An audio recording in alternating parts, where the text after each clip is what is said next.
Hello, everyone. I'm Jamie Flinchball, host of People Solve Problems. And today we have a longtime friend, Jason Schulist. Jason, how you doing? Great. How are you doing today? I'm doing fantastic. So Jason has a long career in interfacing with lots of different, operational excellence, lean kind of stuff, continuous improvement. We can't recap the whole history of the journey you've taken, but I think we'll explore some of it. But today, you are the executive director of the Fox Valley Data Exchange. And just for context for our listeners, why don't you give us a little snapshot about what that's about? Yeah, I actually wear two hats right now, and both of them are nonprofits. So the Fox Valley Data Exchange is basically looking at community data for the three counties that I live in, and that is in northeast Wisconsin. So Appleton, close to Packerland. But we have three counties here, and so what we're trying to do is understand how people thrive. And so we've been using a model called the Vital Conditions for Well-being and then putting all of this data from these counties into these buckets so that people can understand how are we doing related to our meaningful work and wealth? How are we doing physical health? How are we doing on our transportation methods? And so we basically, that was a problem to solve, which was it was really hard to get local data at your fingertips, one click. So we've made this a free website, made kind of the data democratic for our community so that all different stakeholders can use that.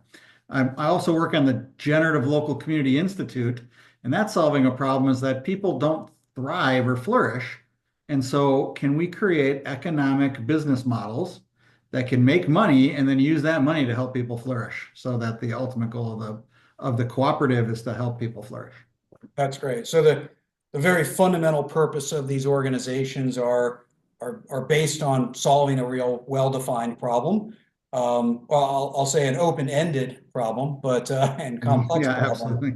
but Yes. a problem you've worked hard to well define. So one of the things I've always respected about you is you've always taken a learner's mindset. You're always open to shifting your viewpoint and your perspective on things like problem solving. So how do you go about that from a tool methodology standpoint? How do you explore, experiment, and ultimately integrate different problem solving techniques?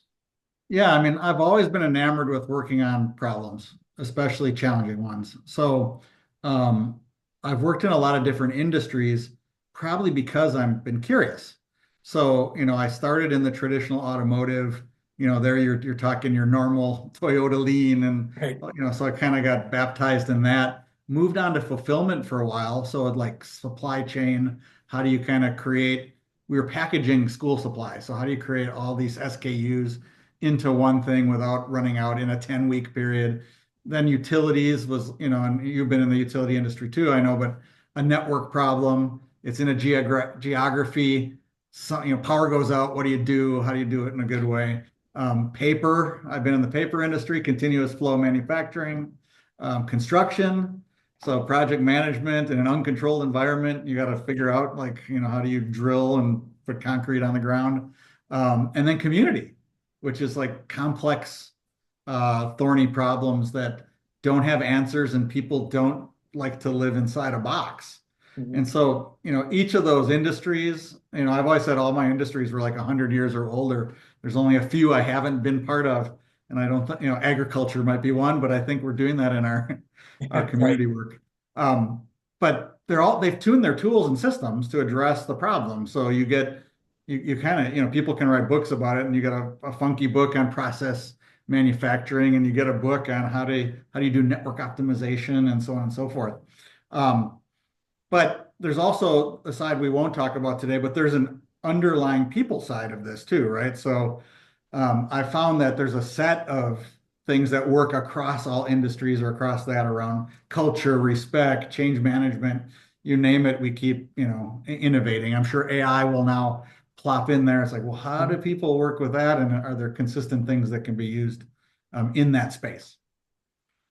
Yeah, so that's really interesting. So I take it. Let me try to propose the hypothesis or the theory is that there's different tools, and it's really not about what your favorite tool is.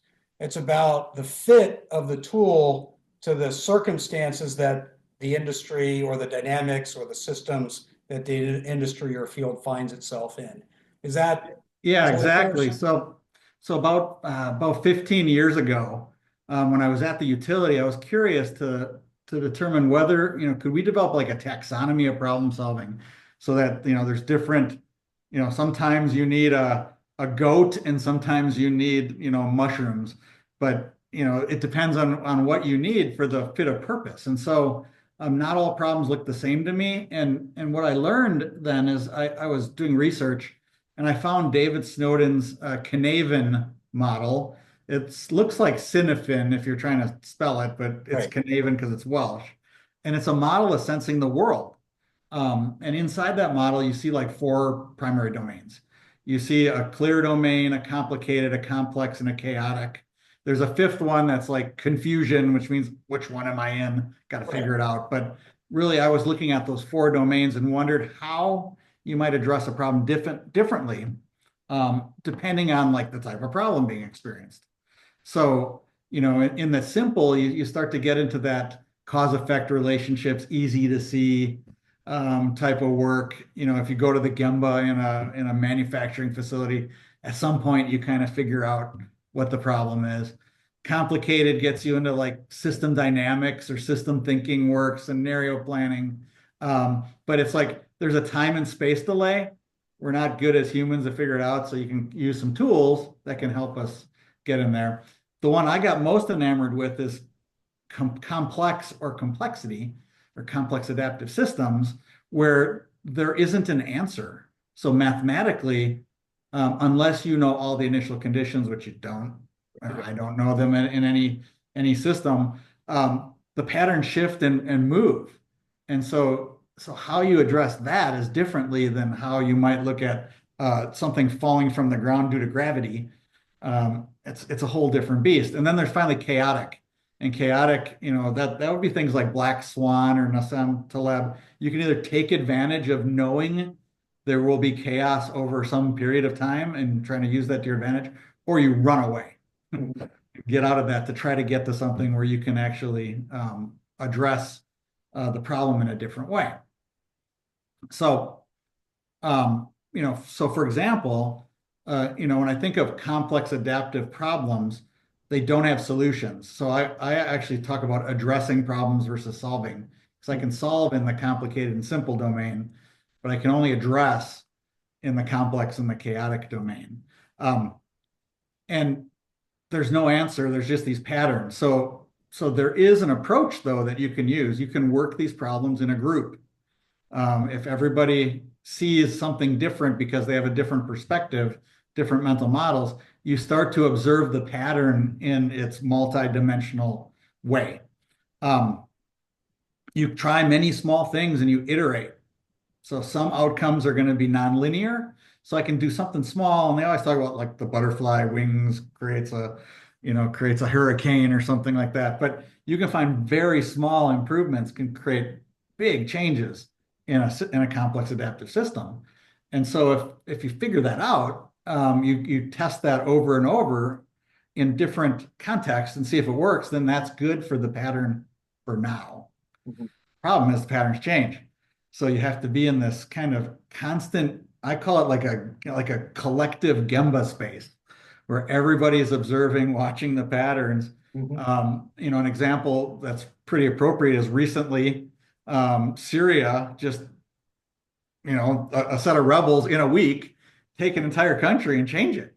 Yep. And most people probably would not have predicted that that would happen. And if it was happening, most said it was going to take a month to 3 months to happen. Boom. So small change, small change or small change in the pattern, big outcome Right. change as a whole.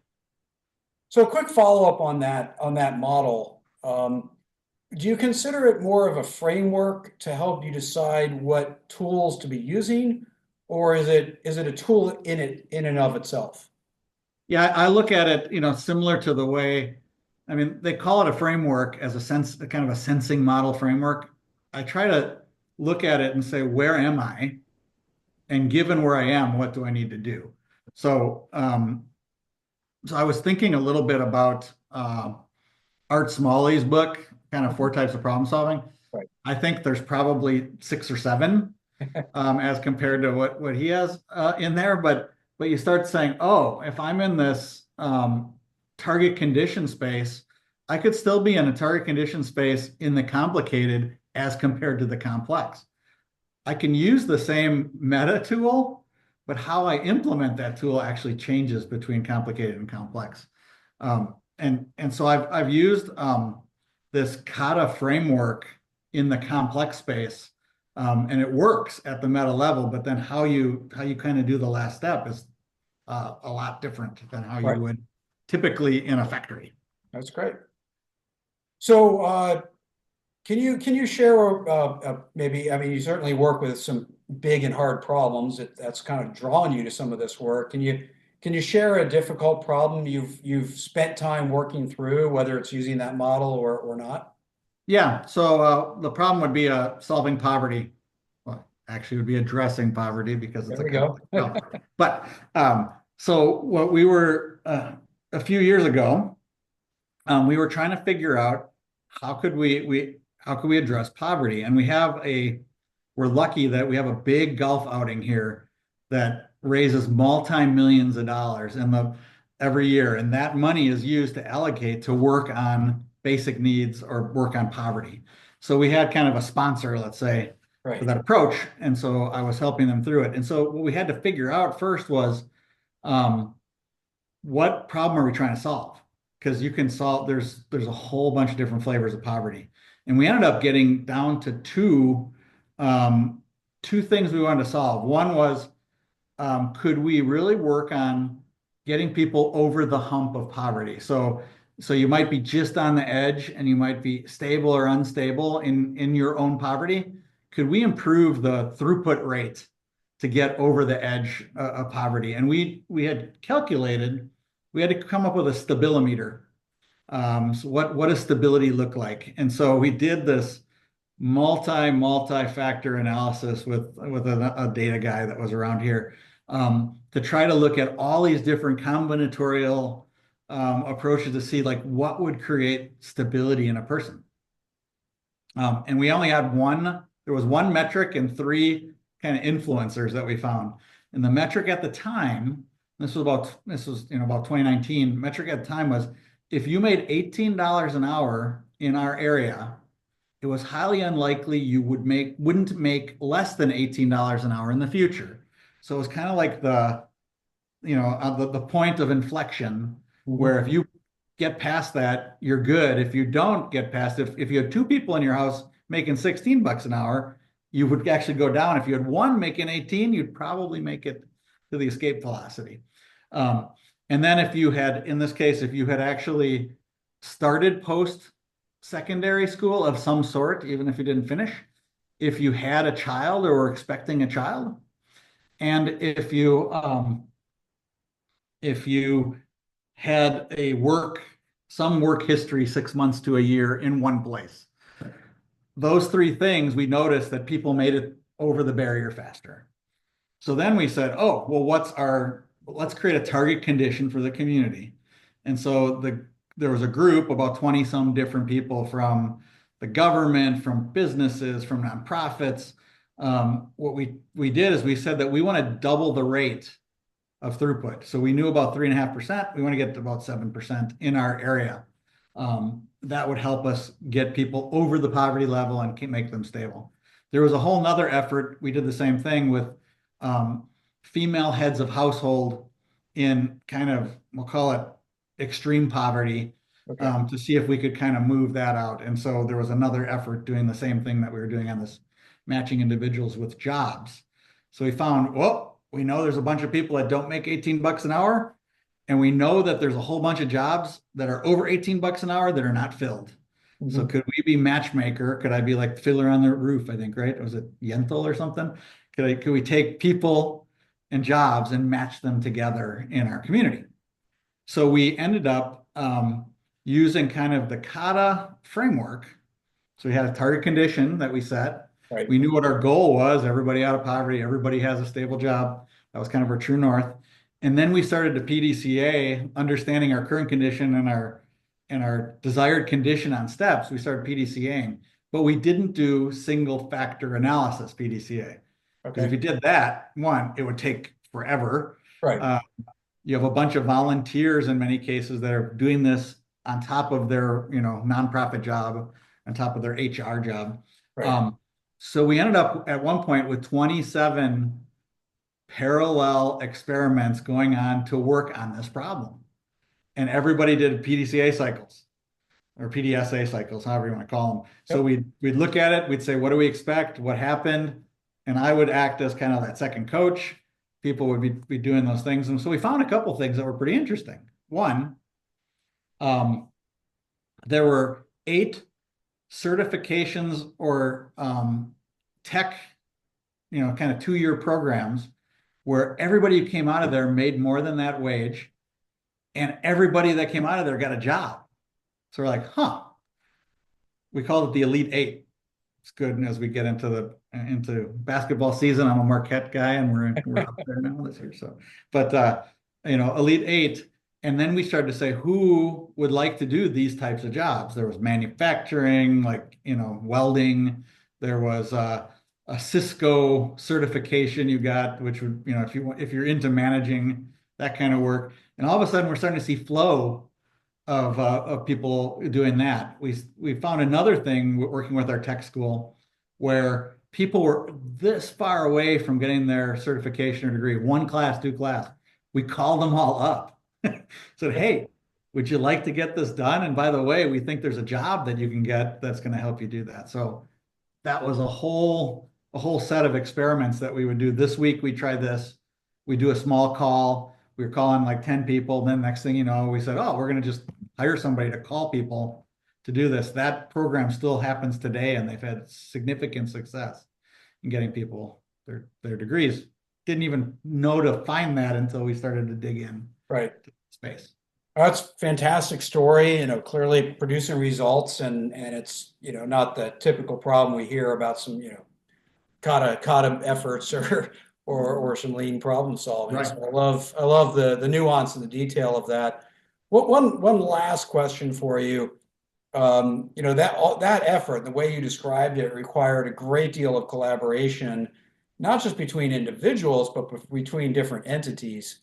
Um, do you have any, tips or just advice or lessons learned, either coming into the work or coming out of the work, that really improved collaboration? I think I'll give you 2 quick examples. So within that space, we would convene while we were doing pretty much weekly cycles with these 27 things Mhm. going on. We would convene monthly as a group and share the knowledge. And so there was an example where we were doing recruiting sessions in a very specific way, and it took us 3 or 4 iterations to figure out how to do a recruiting session with people who had trauma. Right. And that might be one of the reasons they didn't have a job. Well, we shared that, and all of a sudden, all the other groups are saying, "Oh, I can replicate that in my experience," and now we can kind of create a larger change. So there was a little bit of what's in it for me for the businesses. Mhm. A lot of the nonprofits knew who the people were, and they're trying to work on their mission. So that also makes a difference. There's a group we started here called CI Squared, which is continuous improvement times community, continuous improvement times community improvement. I think that's how I said it, which creates this exponential outcome because it's CI squared. It's CI parentheses squared. And so it's a group of volunteer continuous improvement people in our area. We've had over 55 people volunteer over the last 8 years. And they volunteer working with nonprofits on problem solving, facilitation, and strategic planning. We've had over 80 interactions over those sets of years. But the point has been, what is your capacity to volunteer? And then can you volunteer into your desire and or skill? And so people are like, I want to give back to my community, but I don't want to necessarily stuff envelopes and like I've been doing for Christmas cards right now. And yours Right. is on the way, by the way. And the second, but I actually want to use my problem solving skills to help this nonprofit address a problem. So they feel good about it and they want to do that. So I've done the same thing with the data exchange where I found data nerds who love to like play with data that can volunteer their data skills in helping to structure data that we can put on our website. Found other people in marketing that want to like, make a difference in the social media effect. So use their skills to kind of drive that. That's where I think collaboration, especially in community settings with volunteers, Right. really helps to create some sustainability and some growth for people. That's People are great. So, growing. really appreciate you, Jason, sharing your perspective and your story, your experience, and wish you and your initiatives and your teams all the very best. Awesome. Well, thank you very much. It's great to be able to spend some time with you, and hope you have a good holiday season as well. Thank you. Are you a leader looking to level up your skills? Discover the JFlinch Learning Lab, your gateway to insightful video courses on culture change, management systems, problem solving, and much more. Immerse yourself into content created by me and transform your leadership approach. Ready to grow? Visit jflinch.com/learning lab and use code podcast for an exclusive 30% discount. Invest in your leadership journey today.